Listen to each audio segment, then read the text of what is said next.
안녕하세요. 조혜영입니다. 이번 시간에는 코퍼스라는 학습 툴에 대해서 한번 소개해 드리고자 하는데요. 코퍼스 들어보신 적 있으신가요? 학생분들 대부분 그 요구르트 이름 아닌가요? 하시는 분들이 많은데요.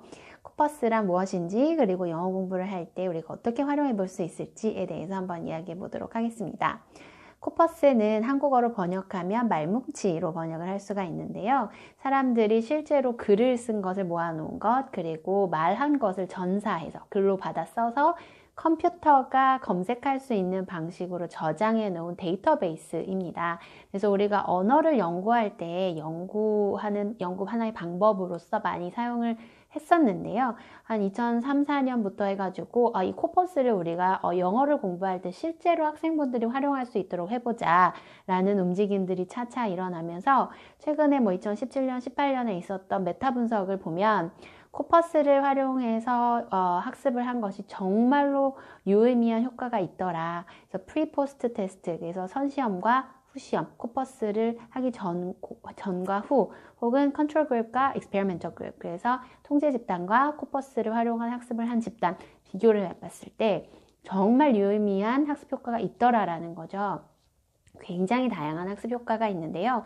그 중에서 사실 가장 중요한 학습 효과가 linguistic awareness입니다. 여러분들 공부하시다가 그런 적 혹시 있으신가요? 이렇게 문제를 푸는데 답이 저는 3번인 것 같아요. 근데 문제지의 정답은 4번이에요. 그래서 친구한테 좀 교포나 오래 살다 온 친구들한테 물어봐요. 나는 아무리 생각해도 3번인 것 같은데 이게 왜 답이 4번일까? 물어보면 이 친구들이 쭉 읽어보다가 그냥 4번이 좀 더 자연스럽네. 3번은 좀 어색한 것 같은데. 이렇게 얘기하면 굉장히 속상하지 않으세요? 그러니까 뭔가 설명을 듣고 싶은데 그냥 어색하다고 얘기를 하니까. 그러니까 한국에 살면서 한국에서 영어 공부하면서 그런 언어적인 느낌, 언어적인 감각을 기른다는 건 사실 굉장히 어려운 일이거든요. 그런데 우리가 코퍼스를 통해서 공부를 하다 보면 그런 느낌, 그런 언어적 감각을 기를 수 있게 됩니다. 그래서 글을 쓰다가 뭔가 조금 이 표현은 어색하다, 고쳐보자 라는 판단을 내리실 수 있는 거죠.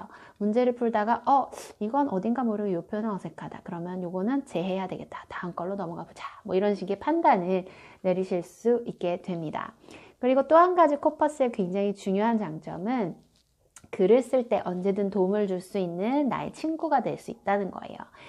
여러분들 원어민 친구 있으세요? 저는 영어 공부할 때 원어민 친구 없었어요. 한국에서 사실 원어민 친구 사귄다는 게 그렇게 쉬운 일은 아니잖아요. 그러니까 내가 뭔가 글을 쓸 때 물어보고 싶은데 원어민 친구 없으면 어떻게 하죠? 네, 굉장히 곤란할 때 많죠. 그리고 특히 막 새벽 2시, 3시 중요한 이메일 쓰는데 누구한테 물어볼 수도 없고 그럴 때 여기 관사를 썼던가 안 썼던가 잘 써야 되는데 막 이렇게 고민되고 걱정될 때 코퍼스에게 물어보면 언제든지 정답을 준다는 거죠.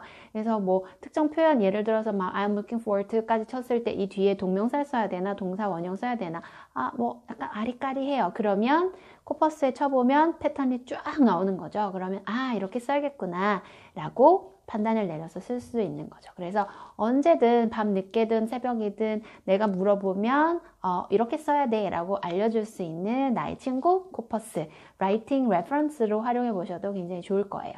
근데 사실 이렇게 굉장히 효과적인 코퍼스가 단점도 있습니다. 그게 뭐냐면 사실 이 코퍼스 데이터 자체는 영어 학습을 위해서 만들어 놓은 인위적인 문장들이 아니거든요. 예를 들어서 우리가 영어 공부를 할 때 There is a desk 이런 식의 문장을 놓고서 공부를 하는데 실제로 그런 표현 쓰지 않죠. 굉장히 인위적인 문장들이에요. 그렇지만 코퍼스에 있는 문장들은 실제로 원어민들이 자기들끼리 의사소통하면서 생성된 텍스트들이 저장되어 있는 데이터베이스란 말이죠. 그래서 신문이라던가 뉴스 기사라던가 혹은 인터뷰 기사라던가 전화 통화한 거를 전사해서 썼다던가 혹은 인터뷰 그리고 학술 논문, 소설 이런 것들이 있는데 읽다 보면 어렵죠. 왜냐하면 그게 학습용 데이터가 아니니까요. 그래서 이렇게 읽다가 처음부터 나 오늘 1번부터 100번까지 코퍼스에 있는 거 다 읽어야지, 다 분석해야지 이러다 보면 사실 좀 좌절감 느끼실 수도 있어요. 그래서 너무 처음부터 끝까지 꼼꼼히 다 읽어야겠다 하지 마시고 좀 편안한 마음으로 이 표현 좀 용례를 찾아봐야겠다 이런 생각으로 쭉 읽어 내려가시다 보면 나도 모르게 어느 순간 이 표현 좀 어색한데 이렇게 써볼까 라는 언어적인 감각이 생기시게 될 거예요. 자, 이번 시간에는 코퍼스란 무엇이고 어떠한 효과가 있는지에 대해서 간단히 살펴봤는데요. 다음 영상을 통해서 우리 코퍼스는 실제로 어떤 것이고 어떻게 활용할 수 있는지 같이 한번 살펴보도록 하겠습니다.